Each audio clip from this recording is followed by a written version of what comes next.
इसरो ने चला दिया वो ब्रह्मास्त्र जिसे देख नासा भी हैरान। इतना ईंधन तो आज तक न चीन बचा पाया ना ही रूस। पहली बार चंद्रयान 3 ने खींच ली चांद की अनोखी तस्वीर।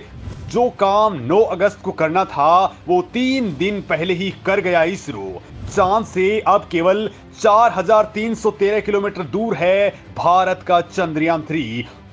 दोस्तों, एक बार फिर से चांद की दहलीज पर हमारा चंद्रयान 3 पहुंच चुका है और वहां पहुंचकर एक साथ तीन बड़ी गुड न्यूज दे डाली हैं। ऐसी खुशखबरियां कि 140 करोड़ भारतीय ही नहीं बल्कि इसरो के वैज्ञानिक भी झूम उठे हैं, क्योंकि दोस्तों ऐसा काम आज तक ना तो नासा कर पाया था और ना ही चांद पर रोवर उतार करके भी चीन और रूस कर पाए। लेकिन हमारे इसरो ने एक ही झटके में वो काम कर दिया है। चांद को मुट्ठी में ले चुका है हमारा चंद्रयान 3। दोस्तों, इस वीडियो में मैं आपको पूरी की पूरी जानकारी देने वाला हूं। साथ ही दोस्तों आपको बताऊंगा कि इसरो ने जो काम शेड्यूल किया था, यानी कि जो डेट्स फिक्स की थी, उससे भी 3 दिन पहले ही इसरो ने अपना पूरा का पूरा टास्क कंप्लीट कर लिया है। मतलब दोस्तों असली खेल इसरो ने कर दिया है। इसरो ने जो तकनीक और प्रिसाइज कैलकुलेशंस लगाया है, उसने ना केवल स्पेसक्राफ्ट का टाइम बचा लिया है बल्कि ईंधन भी बहुत हद तक बच चुका है, जो आखिरी टाइम में दोस्तों बहुत काम आने वाला है। और इसी दौरान हमारे चंद्रयान 3 ने चांद की कुछ ऐसी तस्वीरें खींची हैं, ऐसे पिक्चर्स लिए हैं कि आपका दिल भी गार्डन गार्डन हो जाएगा। तो दोस्तों इसरो ने आखिर ये पूरा का पूरा काम कैसे कर लिया, ये टाइम कैसे बचा लिया, ये ईंधन कैसे बचा लिया और ये तस्वीरें अब दुनिया में कैसे भूचाल मचा रही हैं। दोस्तों इन तमाम चीजों को जानना बेहद जरूरी है, क्योंकि तमाम कोशिशों के बाद भी दुनिया की स्पेस एजेंसियां ऐसा नहीं कर पाई थी। तो इसमें खास क्या है, ये बात मैं आपको बताने वाला हूं। उससे पहले जरा ताजा अपडेट से रूबरू हो लेते हैं।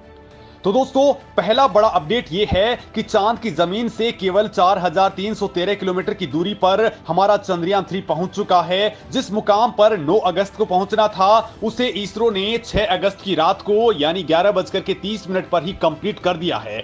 मतलब दोस्तों चंद्रमा की कक्षा में 5 अगस्त को चंद्रयान 3 की शानदार एंट्री के बाद में 6 अगस्त की रात को ही चंद्रयान 3 ने चंद्रमा का चक्कर काटते हुए फिर से इसके ऑर्बिट को अब बदल दिया है। अब दोस्तों इन दोनों ही इवेंट्स में इसरो ने भूचाल मचा करके रख दिया है। पहला तो ये दोस्तों कि हमारा चंद्रयान 3 5 अगस्त के दिन चांद पर एंट्री मारते ही 40,000 किलोमीटर वाले ऑर्बिट में चक्कर लगाने वाला था, जो बहुत बड़ा था। मतलब दोस्तों चांद के चारों तरफ बहुत लंबी दूरी तय करनी पड़ती, लेकिन इसरो ने बड़ा खेल करते हुए उसी टाइम पर ही यान को डायरेक्टली 18,000 किलोमीटर वाले ऑर्बिट में पहुंचा दिया। और इसके बाद दोस्तों इसरो के वैज्ञानिकों ने 18,000 किलोमीटर वाले ऑर्बिट से इसे 11,000 किलोमीटर वाले ऑर्बिट में पहुंचाना था, लेकिन यहां भी इसरो ने धमाल मचा दिया और यान को इससे कहीं छोटे ऑर्बिट यानी कि केवल 4313 किलोमीटर वाले ऑर्बिट में डाल दिया है। मतलब दोस्तों एक के बाद एक इसरो ने 2 बार तगड़ा भूचाल मचा दिया है। अब दोस्तों आप अंदाजा लगा लीजिए कि इसरो ने कई गुना कम दूरी तक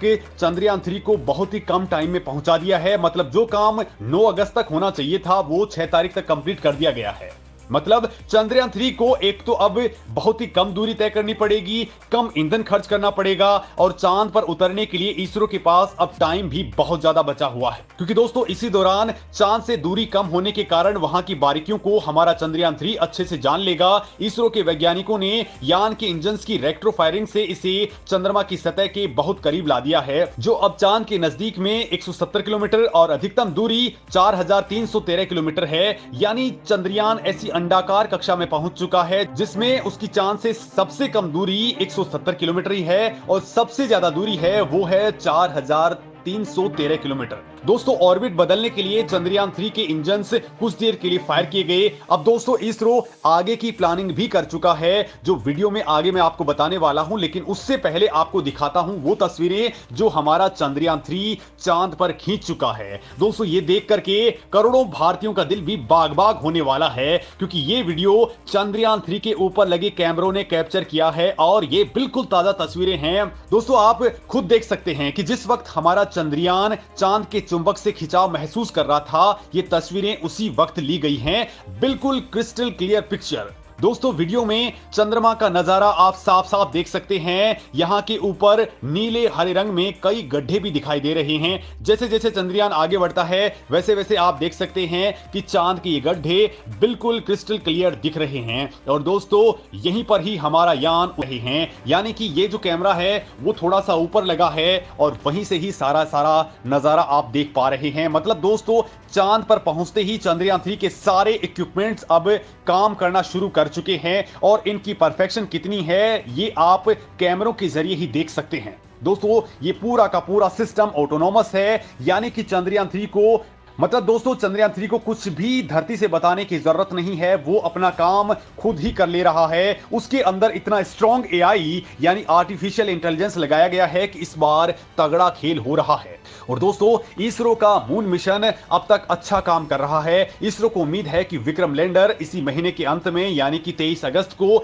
चंद्रमा की सतह पर सॉफ्ट लैंडिंग करने लग जाएगा। यानी जहां तक कोई भी देश नहीं पहुंच पाया वहां भारत का तीसरा मानव रहित चंद्र मिशन यानी कि चंद्रयान 3 पहुंचने वाला है। दोस्तों चंद्रयान 3 को लेकर के अगला शेड्यूल मैं आपको बताऊं तो अब इसरो कक्षा को और कम करने का अगला ऑपरेशन 9 अगस्त को चलाने वाला है, वो भी दोपहर 1 बजे से 2 बजे के बीच। और इसके बाद दोस्तों अगला पड़ाव है वो 14 अगस्त को आएगा, जब इसरो चांद से 1000 किलोमीटर दूर वाले ऑर्बिट में अपने यान को डाल देगा।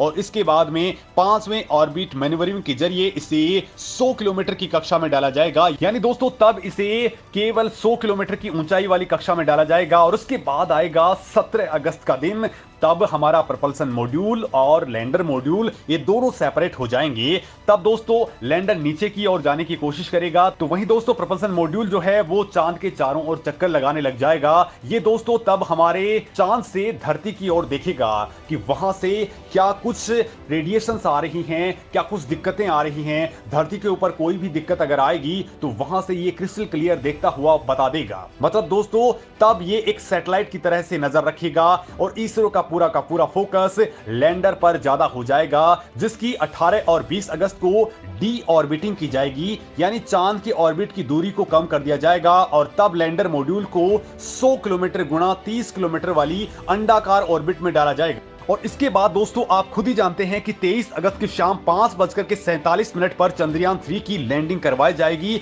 जो इस मिशन की सबसे बड़ी चुनौती माना जा रहा है। इसरो ने कहा है कि चंद्रयान 3 के सभी सिस्टम्स इस वक्त दुरुस्त हैं, बढ़िया तरीके से काम कर रहे हैं, सब कुछ ठीक तरीके से चल रहा है। और इस पर आइस ट्रैक बेंगलुरु में मौजूद मिशन ऑपरेशन कॉम्प्लेक्स यानी मॉक से लगातार निगरानी की जा रही है। और दोस्तों इस वक्त इसरो का सबसे बड़ा फोकस टाइम और ईंधन बचाने पर सबसे ज्यादा है। ये तो दोस्तों आप भी जानते हैं कि इसरो बहुत ही किफायती है, बहुत ही कम कीमत पर यान को लॉन्च कर देता है। और ये यान भी 600 करोड़ के अंदर ही लॉन्च कर दिया गया।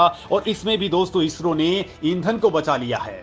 दोस्तों इसरो ने चंद्रयान 3 में 1697 किलोग्राम ईंधन भरा था। और जब ये चांद पर पहुंचने के लिए पहले धरती के 5 चक्कर लगा रहा था तो इसमें करीब 400 किलोग्राम के करीब ईंधन खर्च हो गया। फिर इसके बाद में जब इसको चांद की हाईवे यानी कि ट्रांस लूनर इंसर्जन पर डाला गया तो इसमें 180 किलोग्राम ईंधन खर्च हो गया। और इसके बाद दोस्तों जब ये चांद के अंदर पहुंचा तो वहां स्पीड कम करने और वहां पर इसे स्थापित करने में 200 किलोग्राम के करीब ईंधन खर्च हो चुका है। यानी दोस्तों आज की डेट में भी अगर हम देखते हैं तो यान के अंदर 800 से 900 किलोग्राम ईंधन बचा हुआ है। यानी दोस्तों बड़ी बड़ी स्पेस एजेंसियां भी जो 70 साल में नहीं कर पाई वो काम इसरो ने कुछ ही सालों के अंदर कर दिया है। अब इसरो की इस तकनीक पर आपका क्या कहना है, हमारे वैज्ञानिकों की मेहनत पर आप क्या सोचते हैं, और इनके बारे में आप अपने कमेंट्स बिल्कुल करना ना भूलें दोस्तों।